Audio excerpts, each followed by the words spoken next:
Muslim friends تھے، وہ اکثر کہتے تھے مجھے کہ اسلام میں بیاج سے دھندا مطلب پیسہ لے کے دھندا کرنا غلط ہے. مجھے اکثر وچار آتا تھا کہ یہ کیسے ڈیولپمنٹ ہوگا.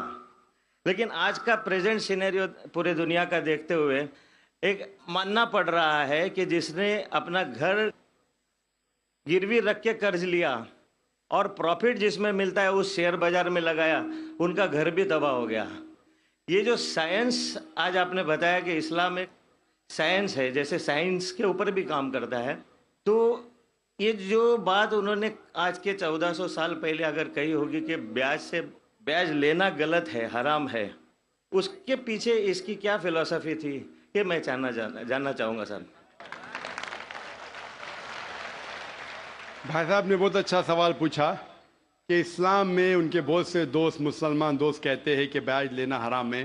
وہ یہ نہیں جانتے تھے کیوں حرام ہے، لیکن ابھی پتہ چلا کہ جو دنیا کی حالت ہے اکنامک میلٹ ڈاؤن میں، وہ جاننا چاہتے ہیں کیوں یہ حرام ہے. اور قرآن مجید میں کم سے کم 8 جگہ لکھا ہے بیاج کے بارے میں. تو بیاج لفظ ہے عربی میں ربا، سورہ نساء میں، سورہ عمران میں، اور کہا گیا ہے سورہ بقرہ میں سورہ نمبر 2 آیت نمبر 278 اور 279 میں کہ آپ بیاج سے دور ہو، اور جو کوئی بیاج سے دور نہیں ہوگا اللہ اور اللہ کے رسول ان پر اعلان جنگ کریں گے. بیاج اتنی بری بات ہے، گناہ کبیرہ ہے، اور گناہ کبیرہ میں امام الذہبی نے اسے 11ویں نمبر پہ رکھا، 70 گناہ کبیرہ میں 11ویں نمبر پہ رکھا. بھائی صاحب پوچھے کیوں برا ہے؟ کیونکہ بیاج سے امیر آدمی اور امیر ہوتا ہے، غریب آدمی اور غریب بنتا ہے. امیر آدمی اور امیر ہوتا ہے، غریب آدمی اور غریب بنتا ہے. عام طور پہ آپ جب لون لینے جائیں گے تو غریب آدمی کو لون کہاں ملتا ہے، اور امیر آدمی بتائے گا میرے پاس یہ میرے پاس وہ ہے تو اس کو لون ملتا ہے. تو امیر اور امیر بنتا ہے، غریب اور غریب بنتا ہے. اسی لیے قرآن میں سورہ الحشر میں سورہ نمبر 59 آیت نمبر 7 میں اللہ تعالیٰ فرماتے کہ زکوٰۃ دو تاکہ دولت انسانوں کے بیچ گھومے، صرف امیروں میں نہیں رہے. اور بیاج سے کیا ہوتا ہے؟ ان اسلامک فلسفی ہم کہتے ہیں پروفٹ اینڈ لاس شیئرنگ، منافع اور نقصان کو ہم بانٹیں گے. منافع اور نقصان بانٹنے سے پوری اکنامی ترقی کرتی ہے. اور بیاج سے آپ بینک میں بیاج لیتے ہیں، منافع یا نقصان 8%، 10%، 12% آپ کو دینا ہی دینا، نقصان یا منافع. لیکن آپ دیکھتے شیئرنگ آف دا رسپانسبلٹی، اگر نقصان ہوا تو ہم نقصان شیئر کریں گے، پروفٹ ہوا پروفٹ شیئر کریں گے. بیاج میں کیا ہوتا ہے؟ مثال کے طور پہ بینک میں، میں ایک لمبی تقریر دے چکا ہوں اس پہ، ابھی وقت نہیں ہے، صرف یہ بولوں گا کہ بیاج میں کیا ہوتا ہے. مثال کے طور پہ بینک اے کے پاس سپوز 100 روپیہ ہے، وہ بینک بی کو 10 روپیہ رکھ کے 90 روپیہ دیتی ہے بینک بی کو. بینک بھی اس میں سے 9 روپیہ رکھتا ہے، باقی کا 90% دیتا ہے بینک سی کو. بینک سی 10% رکھتی، 90% رکھتی ڈی کو، ڈی دیتا ہے ای کو. تو لوگ کہتے ہیں مارکیٹ میں ہزاروں روپے ہے کتنے؟ 100 روپیہ. تو آج کی تحقیق کہتے ہیں مارکیٹ میں فلوٹ ہو رہا ہے $6 ٹریلین، ہے تو کچھ نہیں، بہت کم فلوٹ ہو رہا ہے $6 ٹریلین. ایک جن بیٹھتا ہے سب لوگ بیٹھنے شروع ہوتے. لیمین بردرز، کون سوچ سکتا تھا کہ لیمین بردر نمبر 1 بیٹھ جائے گا، اس کے بعد سٹی گروپ، ایک بیٹا سب بیٹھتے گئے پوری دنیا میں ایک کے بعد ایک. تو کیونکہ it doesn't improve the society. Islamic way کے اندر جانچ پڑتال ہوتی، کس کو لون دینا کس کو نہیں دینا، پروفٹ اینڈ لاس شیئرنگ ہے. سن 1980 میں بینک فنڈ کرتی تھی گیملنگ ڈین کو، شراب کھانے کو، کامن ہو گیا.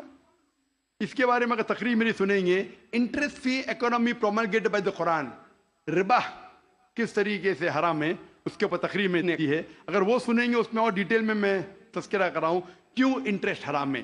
لیکن ان شارٹ واپس سے آج جاپان، امریکہ سینڈنگ ایمبیسریز اسلامک بینک کے بارے میں جاننے کے لیے. ہماری گورنمنٹ کے پاس ہم گئے تھے، میں فائنانس منسٹر چدمبرم جو فائنانس منسٹر تھے ان سے ذکر کیا تھا کہ اب اسلامک بینکنگ کیوں نہیں شروع؟ انشاءاللہ کریں گے. جب میں ملاقات ہوئی تھی جدہ میں، لیکن RBI پرمیشن نہیں دے رہی ہے کیونکہ انہیں تحقیق نہیں کی.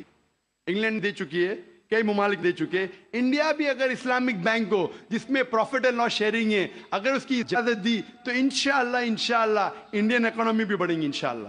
Hope that answers the question. Krishan Gopal Singh, پترکار. میں ودوان